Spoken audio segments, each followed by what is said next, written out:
Pemirsa, ada sejumlah hal menarik dalam kunjungan Mahfud MD ke Lebak, Banten. Cawapres nomor urut 3 tersebut bertemu dengan Ganjar KW yang sangat mirip dengan Ganjar asli. Selain itu, Mahfud diberi gelar kehormatan Jawara Pantura.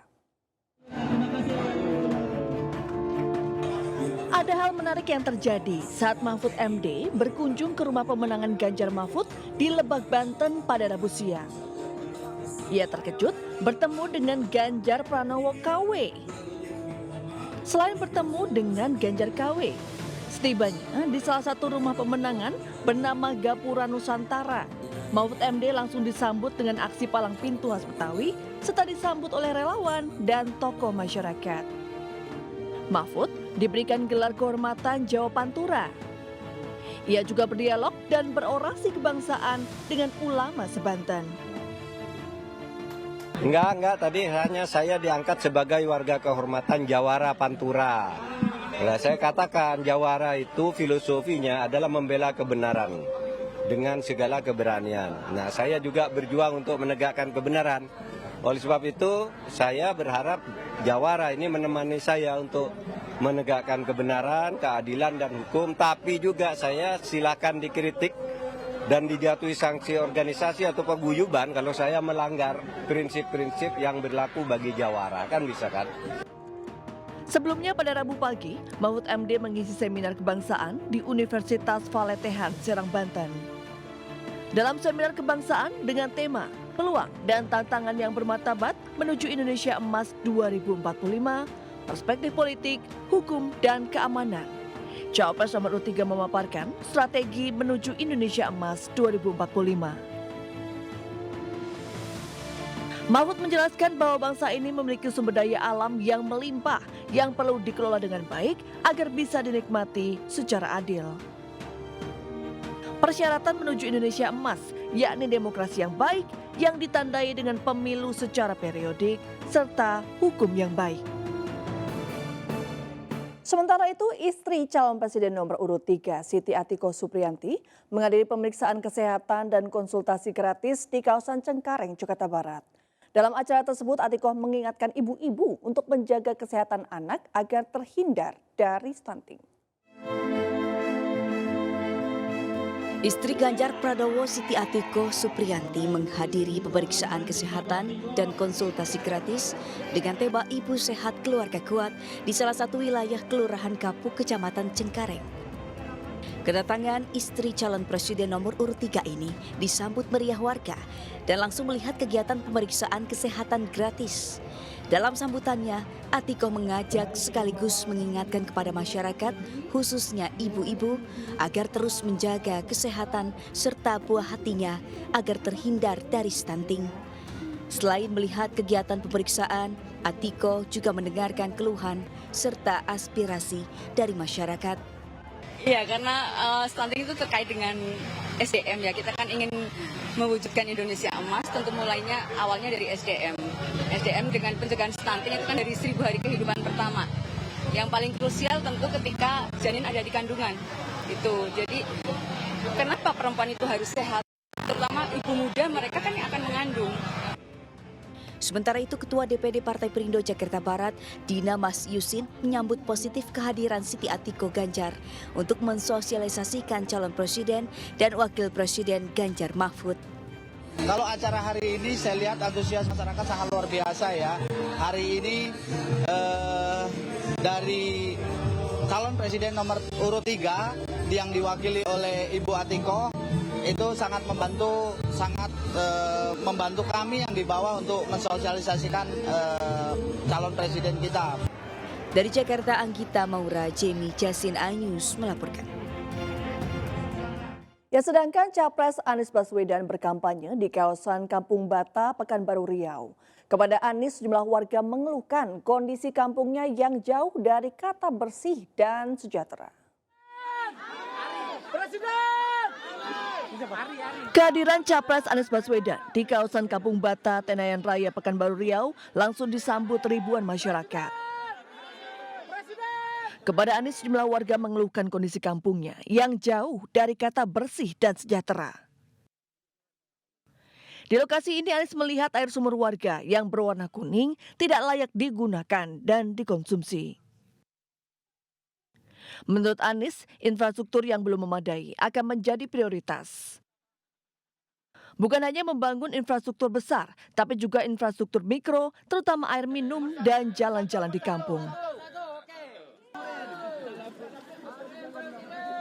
Membuat prioritas kita dalam melakukan pembangunan itu diubah. Bukan saja membangun infrastruktur besar, tapi juga infrastruktur mikro. Apa infrastruktur mikro? Fasilitas air minum, fasilitas jalan kampung, penataan lingkungan, itu semua bagian dari infrastruktur kecil dan infrastruktur mikro. Ketertinggalan. Selain itu, Anies juga memperkenalkan program Bansos Plus, yaitu meningkat plus manfaatnya dan plus penerimanya. Anies juga berjanji akan memastikan penerima Bansos yang belum mendapatkan akan diprioritaskan. Bantuan modal sehingga bisa. Sementara Capres nomor urut 2 Prabowo Subianto bertolak ke Magelang, Jawa Tengah guna menghadiri acara reuni lulusan Akademi Militer atau Akmil Angkatan 1973. Pemirsa, baru 2 bulan menghirup udara bebas, pesinetron Amar Zoni kembali terjerat kasus narkoba. Amar Zoni ditangkap aparat Satuan Narkoba Polres Metro Jakarta Barat setelah kedapatan menyimpan ganja dan sabu di apartemen kawasan BSD Tangsel, Banten. Inilah momen saat polisi melakukan penggeledahan di kamar apartemen yang disewa Amar Zoni di kawasan BSD Serpong, Tangerang Selatan, Banten pada Selasa malam. Amar Zoni ditangkap polisi saat berada di lobi apartemen. Saat digeledah, polisi menemukan barang bukti sebanyak 4 paket sabu beserta alat hisap dan pipet dari dalam kamar yang disewa mantan suami pesinetron Irish Bella ini. Selain narkotika jenis sabu, polisi juga menemukan barang bukti ganja dalam penangkapan pemain sinetron 7 Manusia Harimau ini. Kini Amar Zoni masih mendekam di Polres Jakarta Barat untuk diperiksa secara intensif oleh penyidik. Tangerang Selatan di sebuah apartemen dan kami amankan beberapa, ada 2 jenis narkotika yang terdapat di apartemen tersebut, dan sekarang kami sedang melakukan pemeriksaan untuk mengejar pemasok barang yang atau penyedia barang terhadap aset ini. Seperti diketahui, Amar Zoni sudah 2 kali ditangkap setelah berurusan dengan kasus narkoba. Terakhir, Amar Zoni baru saja dibebaskan dari penjara pada Oktober 2023 setelah sebelumnya sempat divonis 7 bulan penjara. Dari Jakarta, Miftahul Gani, iNews melaporkan.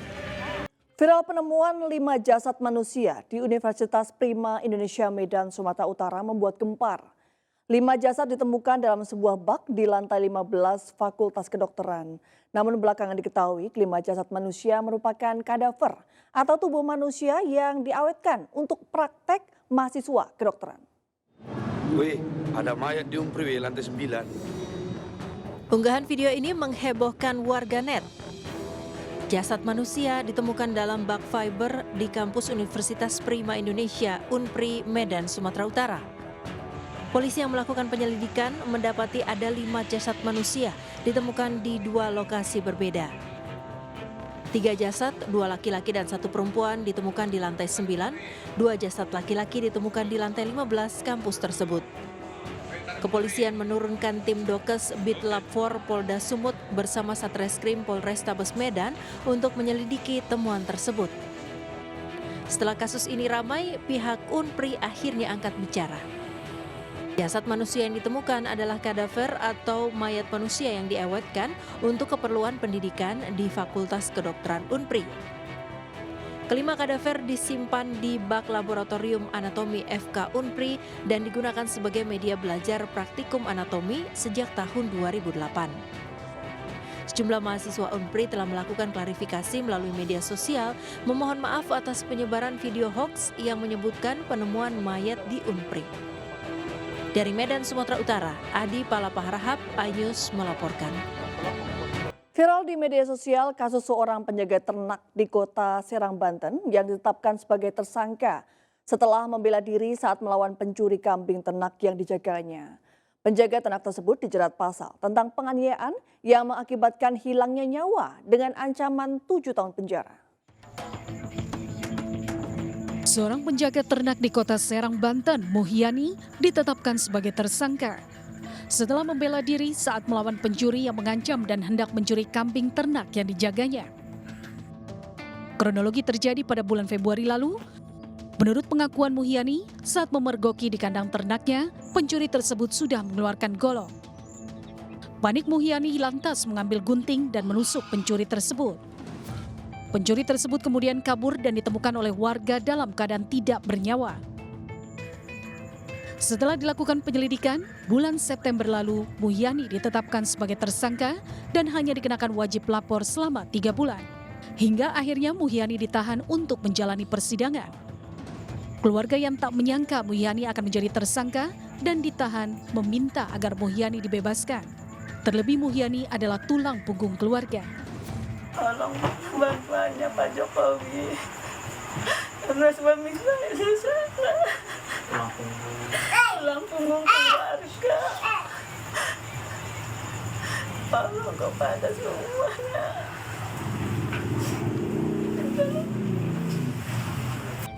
Muhyani dijerat dengan pasal 351 ayat 3 KUHP tentang penganiayaan yang mengakibatkan hilangnya nyawa dengan ancaman 7 tahun penjara. Dari Serang, Banten, Mahesa Apriyadi, iNews melaporkan. Penangkapan seorang kurir sabu di Tarakan, Kalimantan Utara berlangsung dramatis. Pelaku sempat lari ke dalam parit sebelum akhirnya dibekuk oleh polisi. Inilah detik-detik penangkapan seorang kurir sabu di Tarakan, Kalimantan Utara. Pelaku mencoba melarikan diri dari kepungan polisi berpakaian preman, personil Satres Narkoba Polres Tarakan. Pelaku yang panik lari ke dalam sebuah parit besar. Tak ingin targetnya lolos, salah seorang personil kepolisian pun terpaksa turun ke dalam parit dan kemudian menangkapnya. Proses penangkapan tersebut menjadi tontonan warga sekitar dan para pengguna jalan yang melintas. Terkait penangkapan tersebut, Kasatres Narkoba Polres Tarakan, Ibtu Gian Evlatama, membenarkan bahwa yang ditangkap merupakan seorang kurir sabu berinisial S. Awalnya tersangka didapati petugas tengah bertransaksi sabu tak jauh dari lokasi penangkapan. Tapi dalam perjalanan, salah satunya ini saudara S ini dia melarikan diri, mencoba melarikan diri sampai ke apa itu namanya selokan, ke parit ya, parit besar ya, sungai lah itu. Nah, mungkin yang dilihat di media, anggota kami tetap melakukan pengejaran, memberikan tindakan tegas dan terukur, sehingga akhirnya dapat kita amankan kembali. Saat ini personel Satres Narkoba masih melakukan penyelidikan dan pengembangan untuk dapat membongkar jaringan sabu pelaku. Dari Tarakan, Kalimantan Utara, Usman Codang, iNews melaporkan. Pemirsa, Rumah Sakit Jiwa Prof. Ildrem Sumatera Utara menyiapkan 300 bed tempat tidur untuk para calon anggota legislatif yang gagal dan mengalami gangguan jiwa pada pemilu 2024 mendatang. Antisipasi banyaknya calon anggota legislatif yang mengalami gangguan jiwa pasca kalah di pemilu 2024 mendatang. Rumah Sakit Jiwa Profesor Ildrem Sumatera Utara akan menyiapkan layanan psikologi dan menyiapkan 300 bed dan kamar rawat inap. Hal ini disampaikan oleh Direktur Umum RSJ Profesor Ildrem Sumatera Utara, Ismail Lubis. Ismail menegaskan kesiapan rumah sakit dalam memberikan bantuan bagi caleg yang mungkin mengalami gangguan jiwa pasca pemilu. RSJ Profesor Ildrem siap melayani, apalagi dalam hal gangguan jiwa yang memang menjadi tugas mereka. Sejumlah kamar berbagai kelas sudah disiapkan, diantaranya kelas 1, kelas 2, dan kelas 3. Sementara itu untuk melayani para caleg gagal, RSJ Profesor Ildrem sudah menyiapkan 5 orang dokter jiwa, 4 dokter psikologis klinis, serta laboratorium. Kita punya kapasitas tempat tidur 300 tempat tidur, ya. Ini ada lagi akan penambahan 100 tempat tidur. Jadi kita punya sebenarnya tempat tidur itu ada 450. Kalau kita 2024 apa? Sebenarnya kita siap untuk menerimanya. Meski sudah siap untuk menampung caleg yang mengalami gangguan jiwa, Direktur RSJ Profesor Ildrem berharap para caleg yang mengikuti kontestasi ini tidak terlalu berambisi dan menyiapkan diri jika kalah, agar tak berdampak kepada gangguan jiwa atau stres. Dari Medan, Sumatera Utara, Ahmad Ridwan Nasution, iNews melaporkan. Pemirsa, ratusan lapak pemulung di Kota Bekasi, Jawa Barat ludes dilalap si jago merah. Insiden yang diduga akibat kompor meledak tersebut turut menghanguskan mobil dan sejumlah sepeda motor.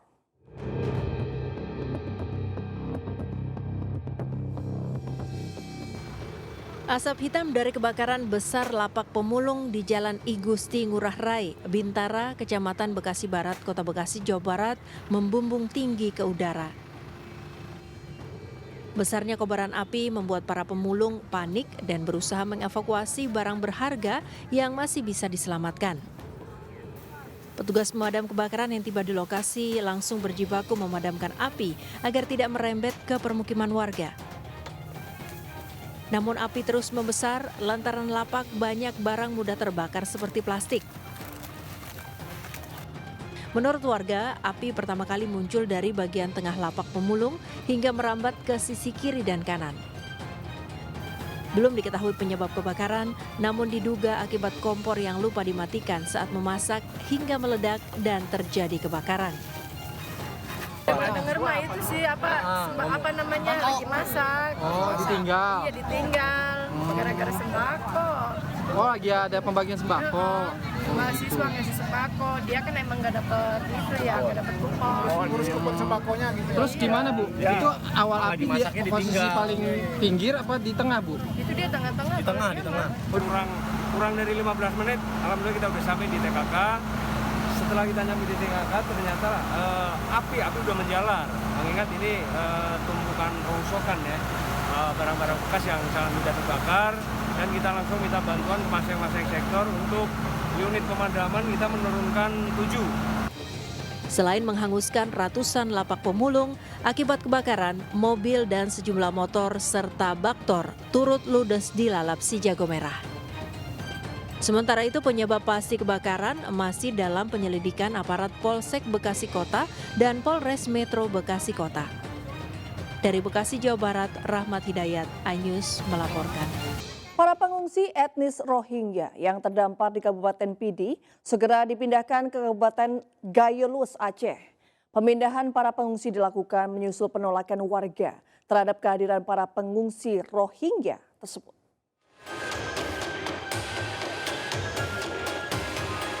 Jumlah pengungsi etnis Rohingya yang berada di Kabupaten Pidi, Aceh kini mencapai 890 jiwa. Mereka tersebar di 3 titik. 480 orang ditampung di Kamp Mina Raya Padang Tiji, 220 orang berada di Desa Kulam, Kecamatan Bate, sementara 180 orang lainnya di Desa Bate, Kecamatan Muara 3 Laweng. Namun pengungsi di 2 lokasi di Desa Kulam, Kecamatan Bate, serta di Desa Bate, Kecamatan Muara 3 Laweng, hanya tinggal beratapkan tenda darurat di tepi pantai.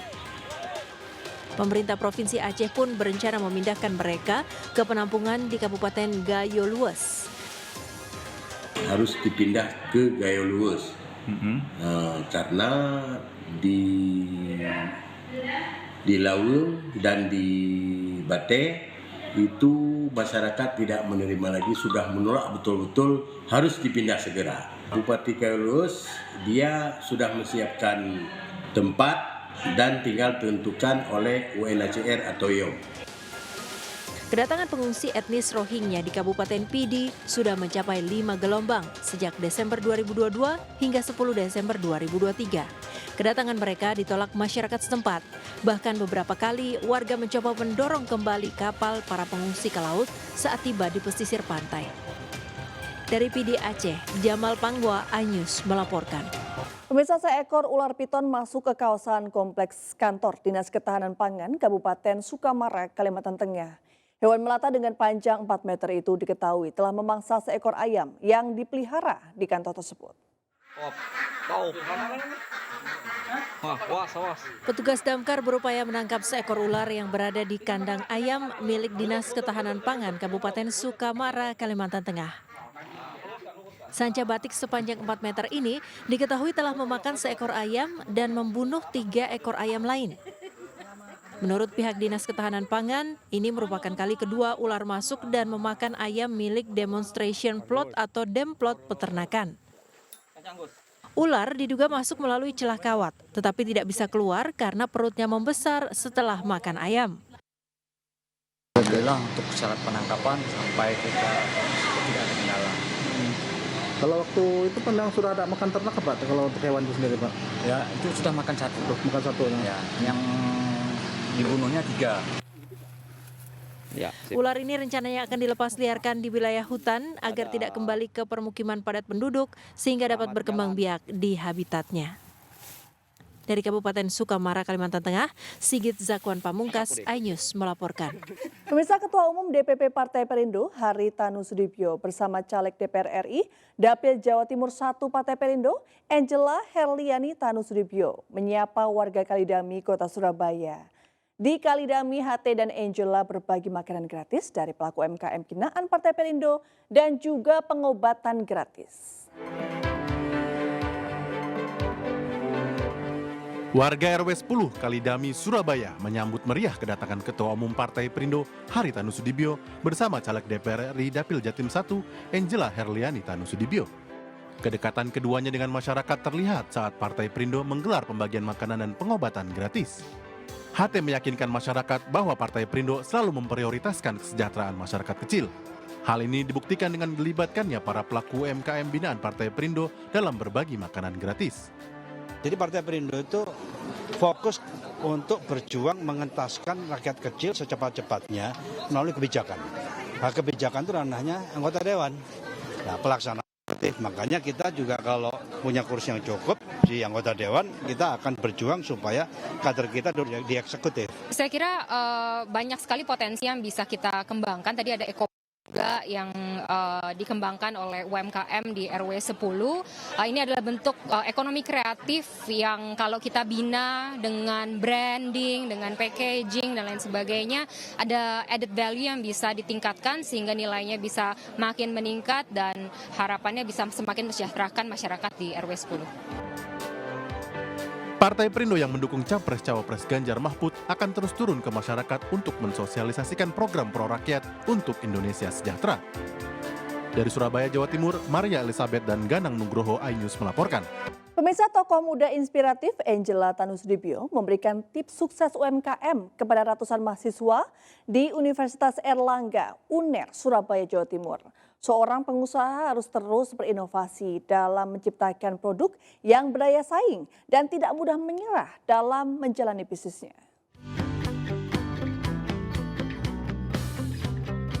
Tokoh muda inspiratif yang juga Wamen Parekraf Angela Tanu Sudibyo memaparkan 4 tips sukses menjalani bisnis UMKM dalam acara Airlangga Business Forum ABF di Universitas Airlangga, UNER, Surabaya.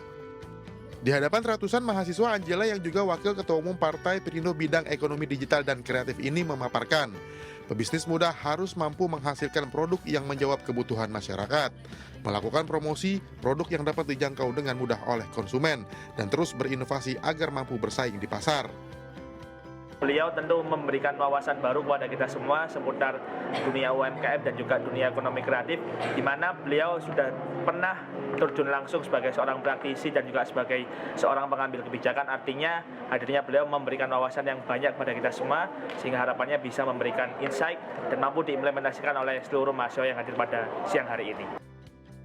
Dalam kesempatan ini, Angela juga membahas mengenai tantangan dan peluang bisnis di masa depan, terutama di sektor usaha mikro kecil menengah yang dapat membuka peluang usaha dan lapangan kerja bagi masyarakat. Dari Surabaya, Jawa Timur, Yuda Prawira, iNews melaporkan.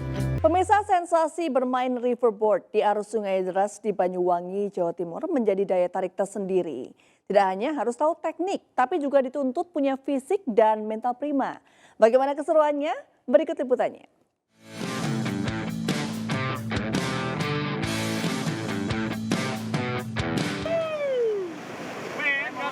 Ternyata udah sampai sini nih, adrenalin gue itu darahnya mulai pumping, men. Karena sejauh mata gue memandang nih, arusnya itu kencang, terus juga banyak turunan di situ. Dan yang paling bikin serem itu banyak batu.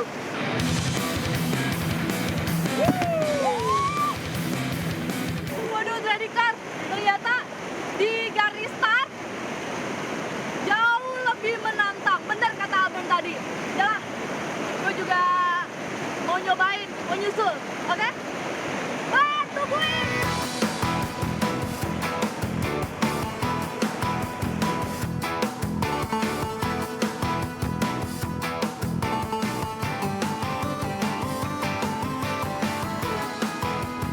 Ternyata bro, kalau turunan itu lebih ekstrim. Itu aja tadi ternyata udah ekstrim banget, Bas. Bray. Ternyata kalau ada turunan gitu pasti ada batu ya.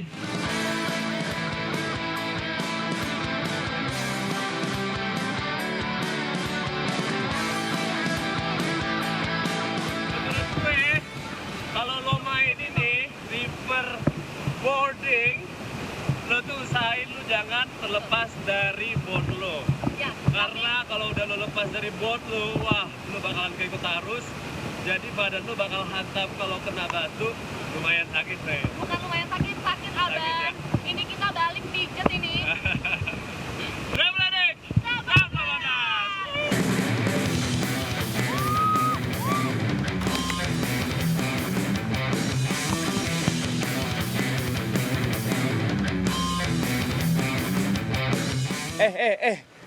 Ngomong-ngomong, Vina kenapa tuh Tradikers? Ini dia nih, resikonya main game ekstrim. Walaupun udah dijamin aman, yang namanya resiko bakal tetap ada. Untungnya nih, teman-teman rescue dari Kalibadang Adventure udah siap ngasih langkah pertolongan pertama. Vina pas turun tadi kebentur, kayak kakinya keseleo. Tapi aman lah, ntar tinggal kedukung patah. Santai. Kalau gue tadi, pas posisi udah di ujung tebing, harusnya kan maju nih. Gue malah kena arus ke samping begini. Udah kebalik gue, ketimpa kepala gue sendiri itu bot. Dan untungnya itu masih dalam. Kalau dapet yang dalam ya? Tradikers, jadi kalau Alman tadi dapet yang dalam, bos baliknya. Gue dapet yang bawahnya itu semua batu-batuan. Sebenarnya kan katanya kalau udah misalnya jatuh, kita lo lepas aja. Oke, bos udah gue lepas, terus gue ke belakang gini kan. Tradikers, pas gue tiduran gini, kan gue gemeter dong. Kita udah puas banget mainnya, thank you banget brother. Vin, kita berhasil Vin, sampai ke garis finish. Walaupun kaki lo sedikit keselio, tapi aman. Makanya ikuti kita terus hanya di Travel